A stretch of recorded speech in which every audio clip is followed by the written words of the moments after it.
Hello दोस्तों, कैसे हैं आप सब। आज हम लोग 2016 टेट परीक्षा में पूछी गई, झारखंड टेट की परीक्षा में पूछी गई प्रश्नों का अध्ययन करेंगे।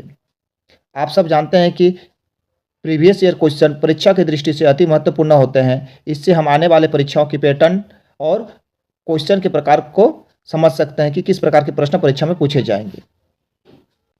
पहला प्रश्न है, मानव द्वारा की जाने वाली कृषि का प्राचीनतम संकेत इतिहासकारों ने कहाँ प्राप्त किया। तो देखिए यहाँ पर क्या है कि सबसे पहले इंसान शिकारी और संग्रह करता था। पहले अपना इंसान गुजर बसर कैसे करते थे, शिकारी शिकार करके और संग्रह करता था। लेकिन जैसे ही उसने खेती शुरू की, उसका जीवन स्थायी हो गया, यानी कि एक जगह वह खेती, देखिए खेती तो तुरंत नहीं होगी, उसके लिए समय चाहिए, इसलिए वह एक जगह स्थायी हो गया। भारत में सबसे पहले खेती का प्रमाण मेघालय के गारो पर्वत में मिला। कहाँ मिला? मेघालय के गारो पर्वत में। इसलिए हम लोग का आंसर हो जाएगा ऑप्शन नंबर डी। मानव द्वारा की जाने वाली कृषि का प्राचीनतम संकेत मेघालय के गारो पर्वत में। गारो पर्वत कहाँ है? मेघालय में है, मेघालय के गारो पर्वत में।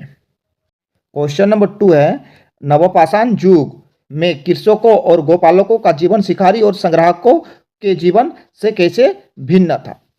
देखिए ए नंबर ऑप्शन दिया गया, कृषक एक ही स्थान पर लंबे समय तक रहा करते थे, जबकि शिकारी संग्राहक नियमित रूप से स्थान बदलते रहते हैं। ये बिल्कुल सही है। जो किसान है, कृषि तो एक दिन में होने वाली चीज़ नहीं, इसके लिए समय लगता, तो वो इसलिए एक स्थान पर रहते थे। हम लोग पहले के स्थान में इसका उत्तर देखें कि ये स्थायी जीवन व्यतीत करते थे, जबकि शिकारी संग्राहक क्या करते थे, एक जगह से दूसरे जगह स्थान बदलते रहते थे। शिकार करने के लिए वो लोग एक जगह से दूसरे जगह स्थान बदलते रहते थे। इसलिए हमारा ऑप्शन नंबर ए सही है। आगे देखते हैं, बी नंबर में है, कृषक एवं गोपालक अपनी जरूरत से अधिक फसल उगाते हैं। बिल्कुल सही, अपने जरूरत से अधिक फसल उगाते हैं, उपजाते हैं, क्योंकि वो एक ही जगह पर अपना जीवन गुजर बसर करते हैं, एक ही जगह पर अपना जीवन गुजर बसर करते हैं। शिकारी संग्राहक अपनी जरूरत का ही संग्रह करते थे। हाँ, उनको जितना जरूरत है उतना ही संग्रह करते थे, क्योंकि वे एक जगह स्थिर नहीं रहते थे, यहाँ वहाँ भटकते रहते थे, खाना बदोश जिंदगी जीते थे। तो इस ऑप्शन नंबर बी भी सही लग रहा। आगे देखते हैं ऑप्शन नंबर सी, कृषक अतिरिक्त खाद्य भंडारण करते थे। जब अतिरिक्त खाद्य भंडारण करेंगे तो वो क्या करेंगे, उसको बाजार में बेचेंगे या बाजार में बेचते थे। जबकि शिकारी संग्राहक जितना जरूरत होता था उतना ही वो लोग शिकार करते थे, वो लोग अधिक नहीं करते थे। तो शिकारी संग्राहक वैसा ना करते थे। तो ये भी हम लोग का सही लग रहा। तो इसलिए हमारा ऑप्शन नंबर डी, इनमें से सभी सही उत्तर हो जाएगा।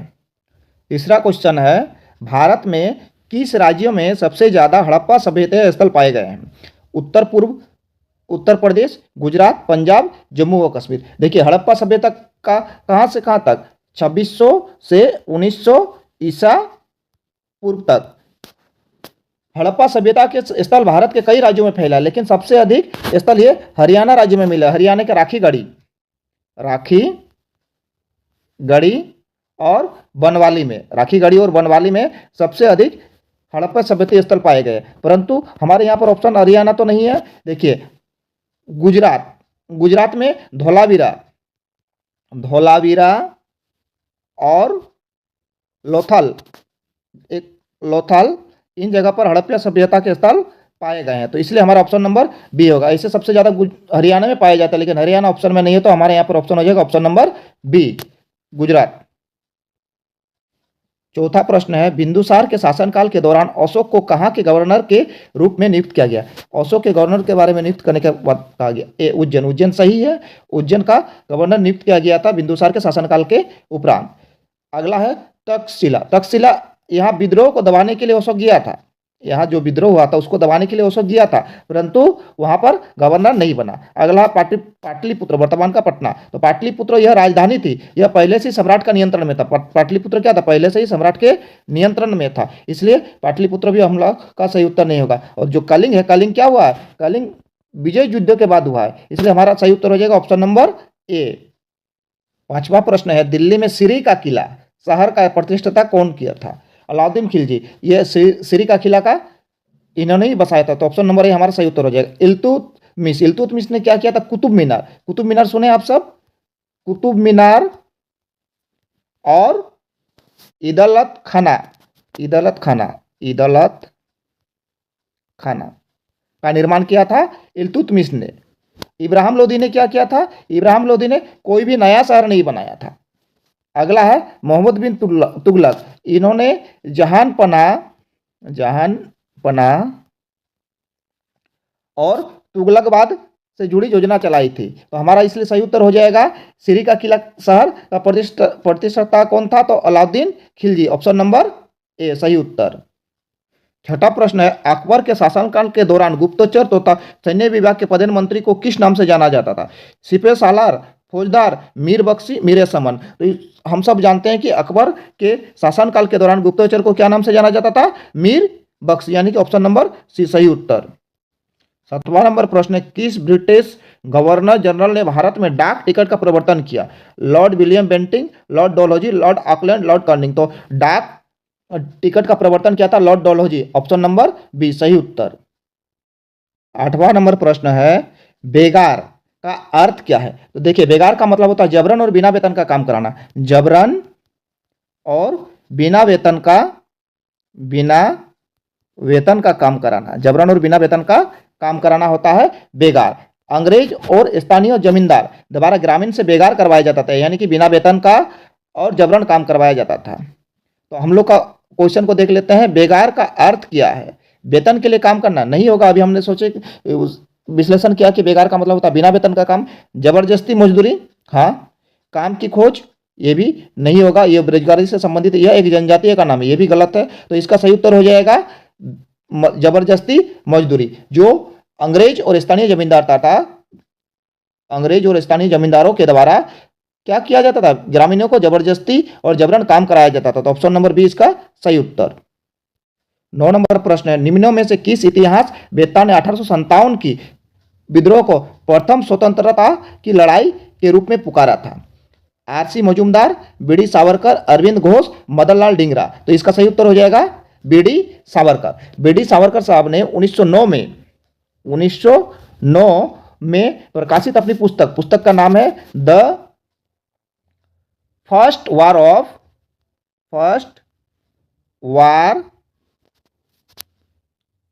ऑफ इंडिपेंडेंस,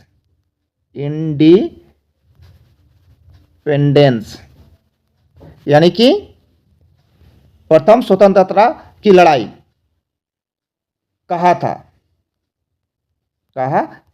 तो हमारा सही उत्तर हो जाएगा बीडी सावरकर। इन्होंने 1909 में प्रकाशित अपनी पुस्तक the first war of independence 1857 को प्रथम स्वतंत्रता संग्राम कहा। 10वां प्रश्न, निम्नलिखित में से राजा राममोहन राय के बारे में कौन सा कथन सही नहीं है? उन्होंने मूर्ति पूजा और अर्थहीन धार्मिक कर्मकांडों का विरोध किया। हिंदू को पवित्र बनाने के लिए उन्होंने ब्रह्म समाज की स्थापना की। उन्होंने अद्वैतवाद का प्रचार किया। उन्होंने प्रदर्शित किया कि हिंदू धर्म इस्लाम और ईसाई धर्म से बेहतर है। तो इसमें हमारा प्रश्न पूछा गया है कि कौन सा कथन सही नहीं है, हम लोग को नेगेटिव उत्तर देना है, इसलिए हमारा सही उत्तर हो जाएगा ऑप्शन नंबर डी। उन्होंने प्रदर्शित किया कि हिंदू धर्म और इस्लाम और ईसाई धर्म से बेहतर है। ये राजा राममोहन राय का कथन नहीं था। 11 नंबर प्रश्न है, भारत में शिक्षा के विकास में अंग्रेजों द्वारा उठाया गया पहला कदम कौन सा अधिनियम था? शिक्षा के विकास के लिए अंग्रेजों द्वारा उठाया गया पहला कदम 1793 के चार्टर्ड अधिनियम, 1833 के भारत सरकार अधिनियम, 1853 के चार्टर्ड अधिनियम, 1813 के चार्टर्ड अधिनियम। तो इसका सही उत्तर हो जाएगा ऑप्शन नंबर डी, ये सी है और ये डी है। ऑप्शन नंबर डी 1813 का चार्टर अधिनियम। देखिए 1813 का चार्टर अधिनियम पहला ऐसा कानून था जिसमें शिक्षा के लिए 1 लाख रुपए खर्च करने की बात कही गई थी। 1813 का चार्टर अधिनियम में शिक्षा के लिए 1 लाख रुपए खर्च करने की बात कही गई थी। 12वां प्रश्न है, मध्य भारत के निम्न में से कौन सा समुदाय पारंपरिक रूप से लोहा प्रगलक था? लोहा प्रगलक को पूछा गया है। पहला है चामरा। चामरा ये चमड़े का काम करने वाला समुदाय था। जो चामरा था ये चमड़े के काम को करता था, यानी कि ये गलत है। फॉल के बारे में कोई ऐतिहासिक संबंध धातु क्रम से नहीं है। जो फॉल समुदाय है उनका कोई ऐतिहासिक संबंध धातु क्रम से नहीं है। सी नंबर है गौड़। यह मुख्यतः कृषि और जंगल पर निर्भर थे। कृषि और जंगल पर निर्भर थे। आघरिया इसका सही उत्तर हो जाएगा। ये परंपरागत लोहा गलाने वाला समुदाय था जिसे लोहा प्रगलक कहते थे। ऑप्शन नंबर डी सही उत्तर। 13वां प्रश्न है, फूट डालो और राज करो की रणनीति को अपनाने वाला था? Lord Wellesley, Lord Minto, Lord Curzon, B तथा सी दोनों। तो इसका सही उत्तर हो जाएगा option number C, Lord Curzon. 14वां प्रश्न, निम्नों में से कौन लगातार 6 सालों के लिए भारतीय राष्ट्रीय कांग्रेस के अध्यक्ष के रूप में कार्य किया? Option number A Gopal Krishna Gokhale, option B Dadaji Naoroji, Jawaharlal Nehru, Abul Kalam Azad. तो गोपाल कृष्ण गोखले जो है वे अध्यक्ष बने, लेकिन लगातार 6 साल तक नहीं रहे। वे 3 बार अध्यक्ष रहे। दादाजी नौरोजी जो है ये 3 बार अध्यक्ष रहे। जवाहरलाल नेहरू ये भी कई बार अध्यक्ष रहे, लेकिन लगातार 6 साल तक ये अध्यक्ष नहीं रहे। तो सही उत्तर हो जाएगा option number D, Abul Kalam Azad लगातार 6 वर्षों तक कांग्रेस के अध्यक्ष के रूप में कार्य किया। 15वां प्रश्न, कौन गांधी जी को सर्वधर्म राष्ट्रीयता के रूप में पुकारता था? ए सुभाष चंद्र बोस, बी जवाहरलाल नेहरू, सी वल्लभ भाई पटेल, डी राजेंद्र प्रसाद। तो इसका सही उत्तर हो जाएगा बी जवाहरलाल नेहरू। सुभाष चंद्र जो है उन्होंने गांधी जी को राष्ट्रपिता कहा था। गांधी जी को क्या कहा था? राष्ट्रपिता। जवाहरलाल नेहरू जो है उन्होंने गांधी जी को सर्वधर्म राष्ट्रीयता कहा था, और वल्लभ भाई पटेल गांधी जी को बापू कहे थे, सर्वप्रथम बापू। और डॉक्टर राजेंद्र प्रसाद ने गांधी जी को महात्मा की उपाधि दी थी। इसलिए हमारा ऑप्शन नंबर बी सही उत्तर हो जाएगा। जवाहरलाल नेहरू ने सर्वधर्म राष्ट्रपिता के रूप में गांधी जी को पुकारते थे। 16वां प्रश्न, किस भारतीय नेता ने भारत संघ में संपूर्ण इकाई का अंग होने के लिए देशी रियायतों को बाध्य किया था? अबुल कलाम आजाद। ये शिक्षा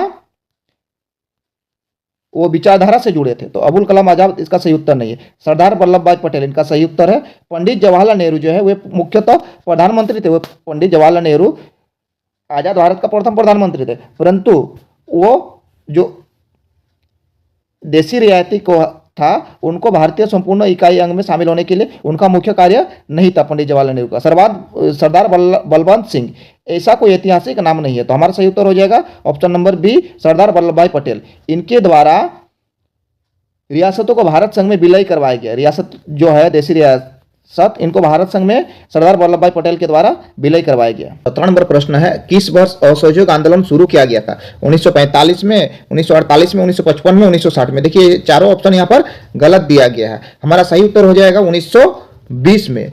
18 नंबर प्रश्न है, निम्नलिखित में से किसको महाभियोग के बिना हटाया जा सकता है? भारत के राष्ट्रपति को, भारत के मुख्य न्यायाधीश को, किसी राज्य के राज्यपाल को, मुख्य निर्वाचन आयुक्त को। देखिए उत्तर क्या होगा इसका।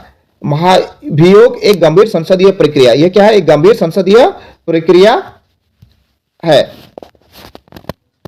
लेकिन हर संवैधानिक पद के लिए यह आवश्यक नहीं है। राज्यपाल जो है, इसी राज्य के राज्यपाल, उनको राष्ट्रपति कभी भी हटा सकते, इसके लिए महाभियोग की आवश्यकता नहीं होती। इसलिए ऑप्शन नंबर सी, किसी राज्य के राज्यपाल को सही उत्तर होगा। 19 नंबर प्रश्न है, भारत का राष्ट्रपति प्रमुख है। भारत का राष्ट्रपति प्रमुख है किनके प्रति? कार्यपालिका का, राष्ट्र का, न्यायपालिका का, इनमें से सभी। इसका सही उत्तर हो जाएगा राष्ट्र का। देखिए जो राष्ट्रपति होते हैं वो राष्ट्र का होता है, वो राष्ट्र का प्रतीकात्मक प्रमुख है। प्रतीकात्मक प्रमुख, राष्ट्र का प्रमुख है राष्ट्रपति, जबकि वास्तविकता कार्यपालिका प्रधानमंत्री होती है। तो इसलिए हमारा सही उत्तर हो जाएगा राष्ट्र का। भारत का राष्ट्रपति प्रमुख है राष्ट्र का। राष्ट्रपति जो होते हैं वो देश के संवैधानिक मुखिया भी होते हैं, देश के संवैधानिक मुखिया है पूरे राष्ट्र का। 20वां प्रश्न है, स्वतंत्र भारत में सर्वोदय तथा भूदान आंदोलन का प्रस्तावक कौन था? Option A Acharya Vinoba Bhave, option B Jayaprakash Narayan, option C Sardar Vallabh Bhai Patel, option D Indira Gandhi. देखिए भूदान आंदोलन कब प्रारंभ हुआ था? भूदान आंदोलन जो था 1951 में आंध्र प्रदेश के पोचमपल्ली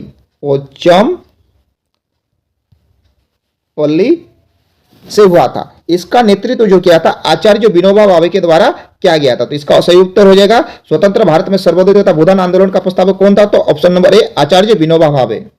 21वां प्रश्न है, चेरो शासकों ने झारखंड के किस जिले में राज किया था? ए रांची। रांची इसका नहीं होगा। रांची में मुख्यतः क्या है? मुंडा, उरांव और नागवंशी शासकों का प्रभाव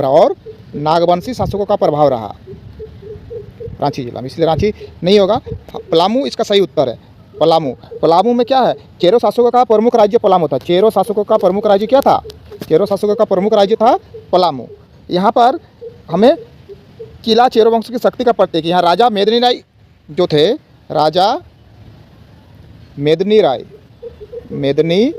राय चेरो शासकों के प्रमुख थे।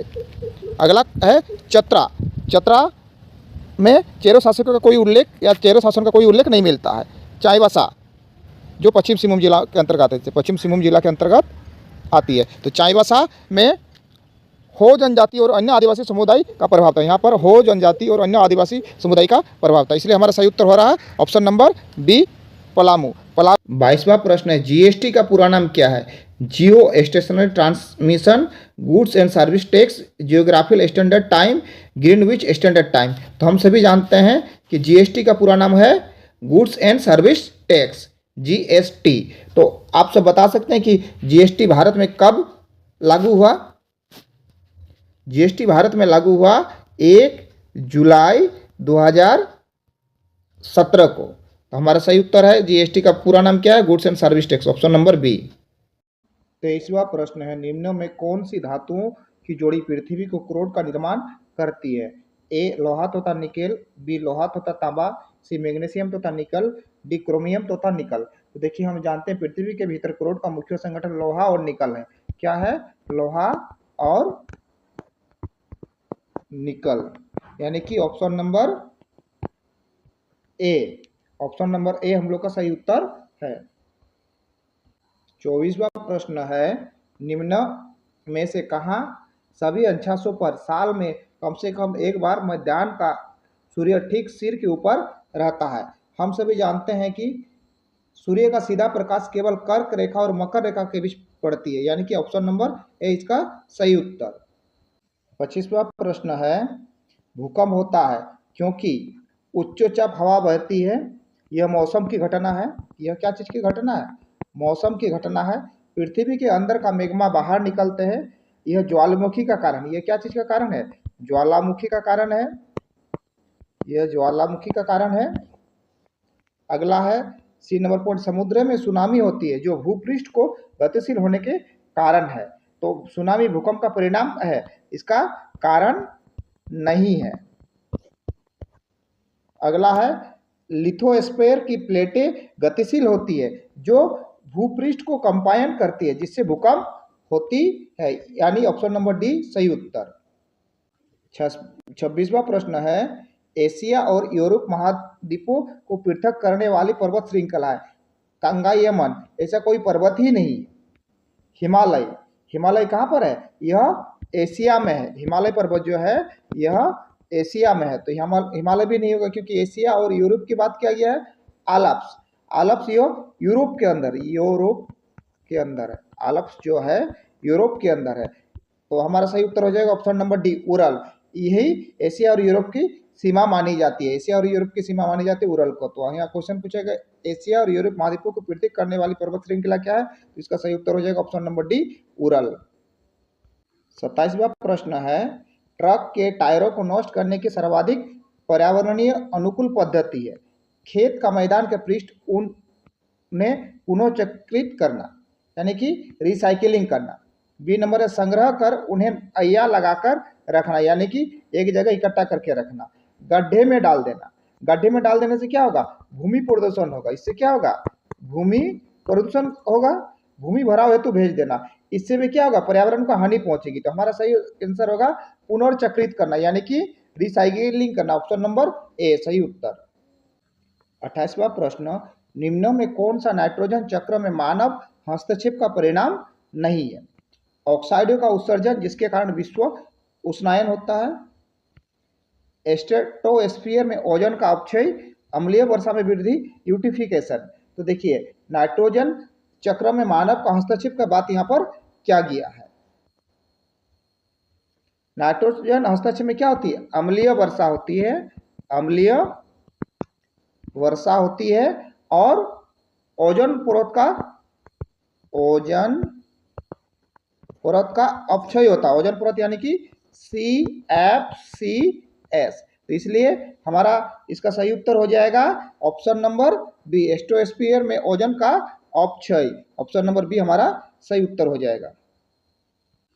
29वां प्रश्न है, वायुमंडल में कार्बन डाइऑक्साइड यानी कि CO2 की बढ़ोतरी का कारण है पर्यावरणीय किरणों में वृद्धि का, पृथ्वी के तापक्रम में वृद्धि का, अवरक्त किरणों में वृद्धि का, पृथ्वी के तापक्रम में गिरावट का। तो CO2 यानी कि कार्बन डाइऑक्साइड के बढ़ोतरी के क्या कारण हो सकते हैं? इसका कारण होगा क्या? पृथ्वी के तापक्रम में वृद्धि का। Option number B. तीसरा प्रश्न है, बाढ़ प्रभावित समतल भूमि उर्वर क्यों होती है? तो देखिए, जब भी बाढ़ होती है तो बाढ़ क्या करती है? बाढ़ का पानी उपजाऊ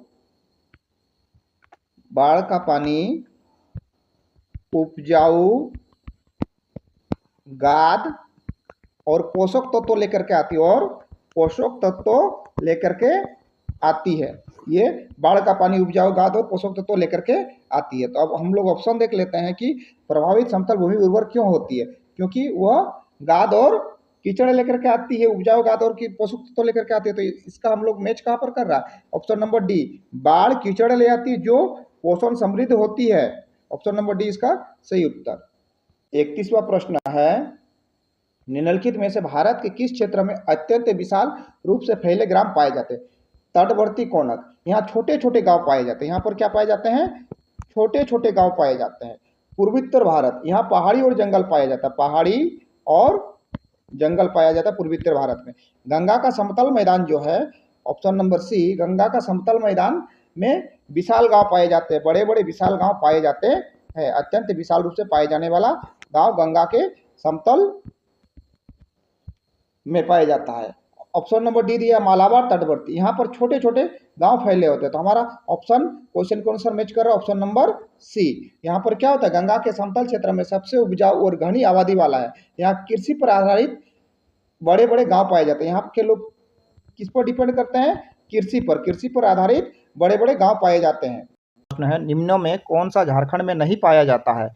अभ्रक, तांबा, सोना, लोहा। हम सब जानते हैं अभ्रक पाया जाता है झारखंड में, तांबा भी पाया जाता है, लोहा भी पाया जाता है, सोना नहीं पाया जाता है। स्वर्णरेखा नदी में बहुत कम मात्रा में पाई जाती है, लेकिन बाकी सारा जो ऑप्शन दिया गया है, अभ्रक, तांबा, लोहा, ये सब झारखंड में प्रचुर मात्रा में पाई जाती है। तो हमारा ऑप्शन नंबर सी सही उत्तर होगा।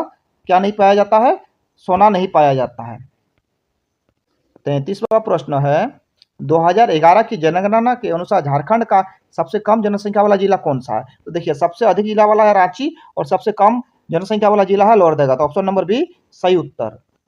34वां प्रश्न है, जमशेदपुर जो शहर है, जमशेदपुर के Tata iron and steel company को पर्याप्त जल की आपूर्ति किस नदी से होती है? हम सभी जानते हैं जमशेदपुर कौन सा नदी के किनारे बैठा हुआ है, बसा हुआ है? स्वर्णरेखा नदी के किनारे। तो हमारा सही उत्तर हो जाएगा स्वर्णरेखा। स्वर्णरेखा नदी से क्या होती है? पर्याप्त जल की आपूर्ति Tata iron and steel company को किया जाता है।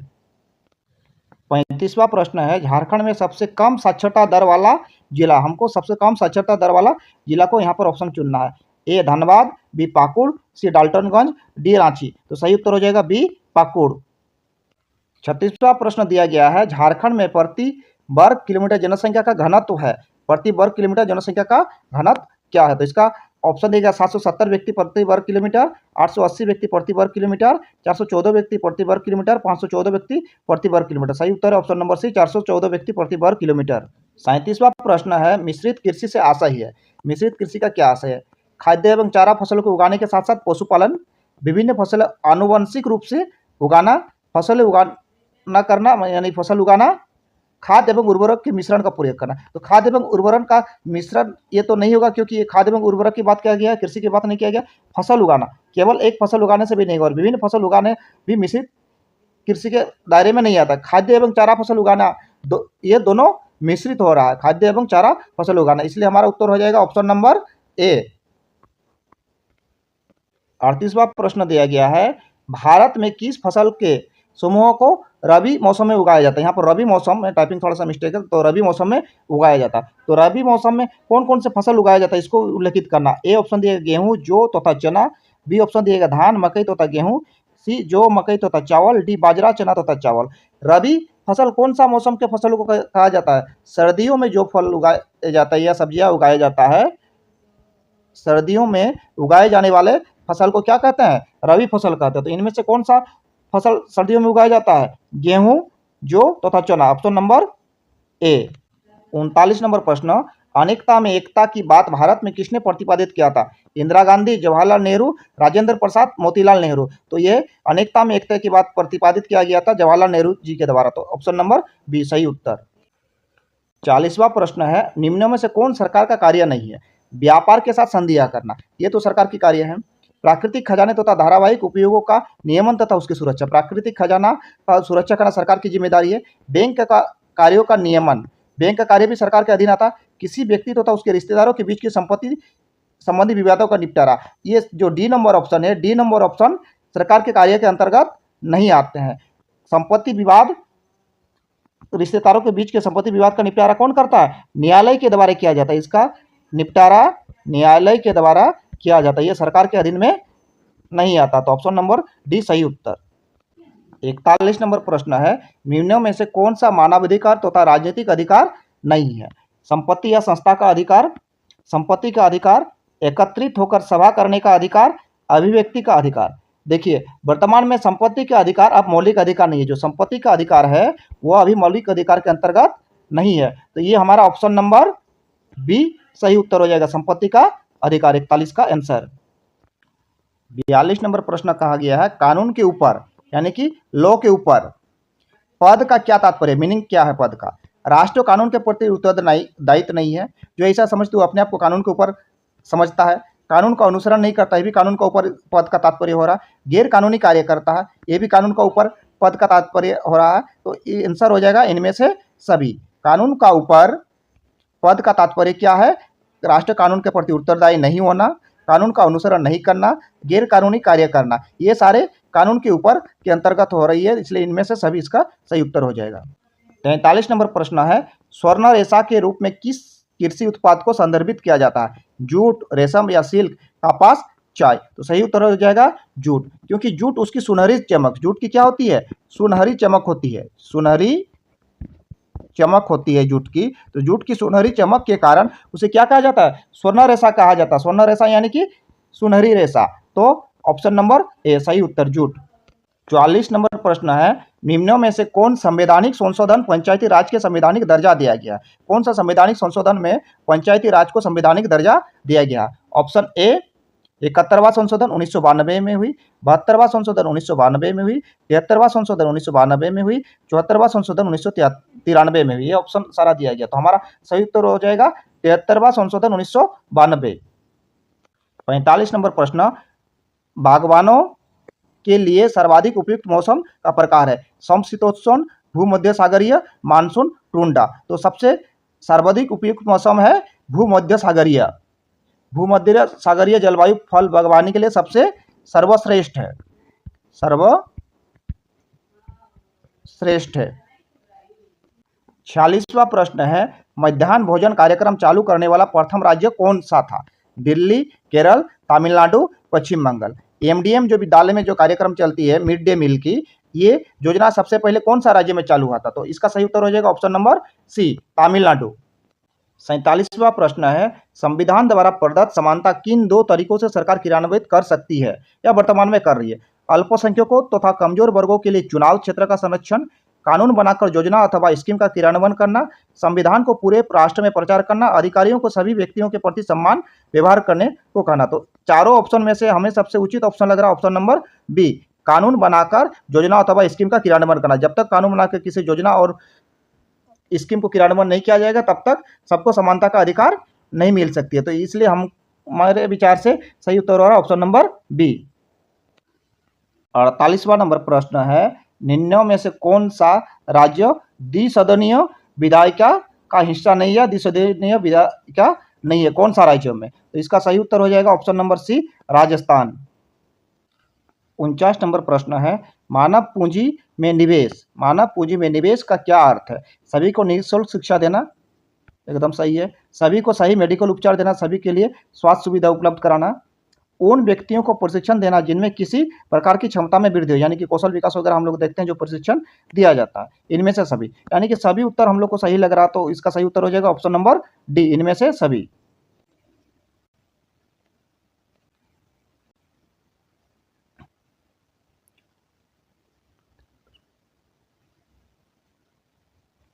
पचास नंबर प्रश्न है, मंत्रियों के 3 स्तर क्या है? कैबिनेट मंत्री, राज्य मंत्री तथा उपमंत्री।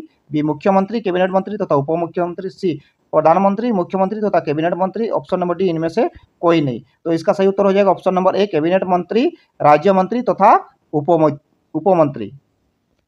51 नंबर प्रश्न है, निम्नों में से कौन से राज्य अपनी उच्च कृषि विकास दर की सहायता से गरीबी हटाने में पारंपरिक रूप से सफल रहे? यानी कि भारत में कौन से राज्य में सबसे ज्यादा कृषि किया जाता है?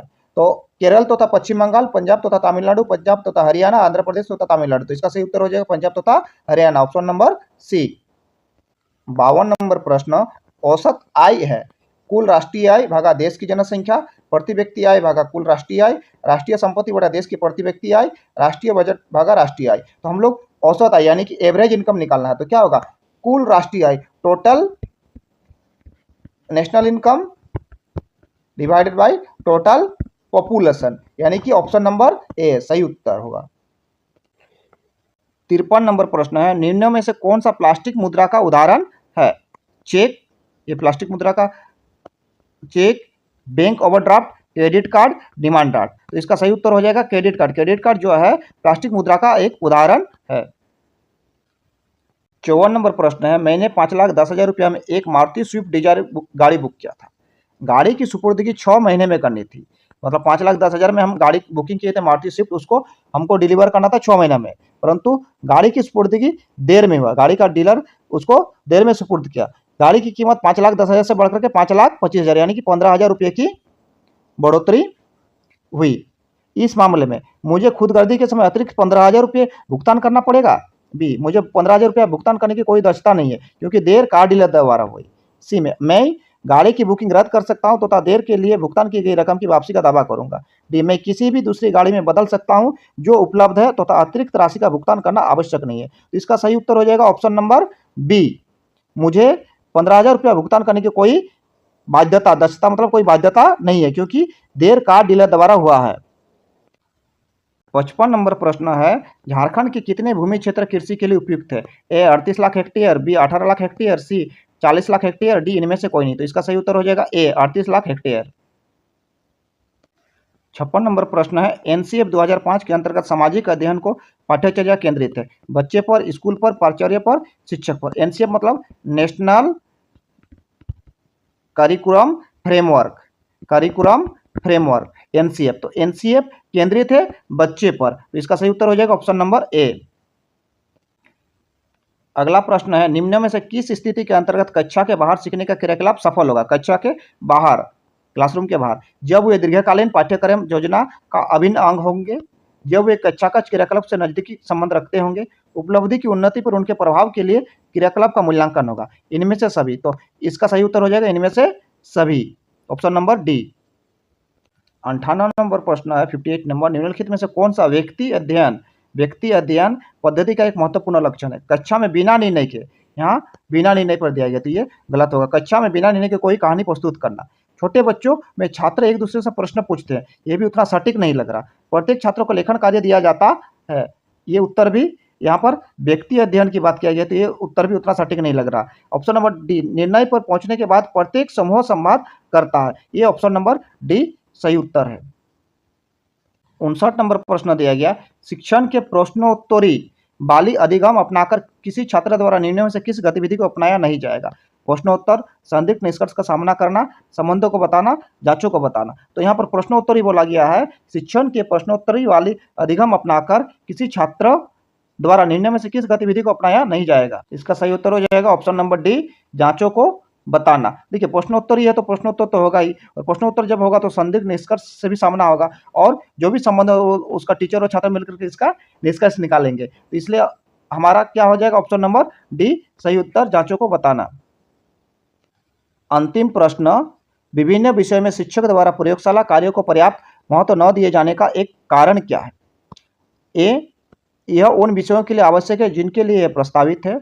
बी, विद्यालयों के में प्रयोगशाला सुविधा उपलब्ध नहीं है। सी, यह मूल्यांकित नहीं होता।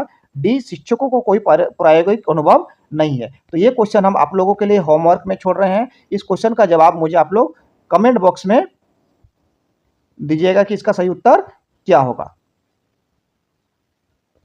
आज हम लोगों ने जेटेट 2016 में SST सामाजिक विज्ञान के तहत, सोशल साइंस के तहत पूछे गए 60 प्रश्नों का चर्चा किए।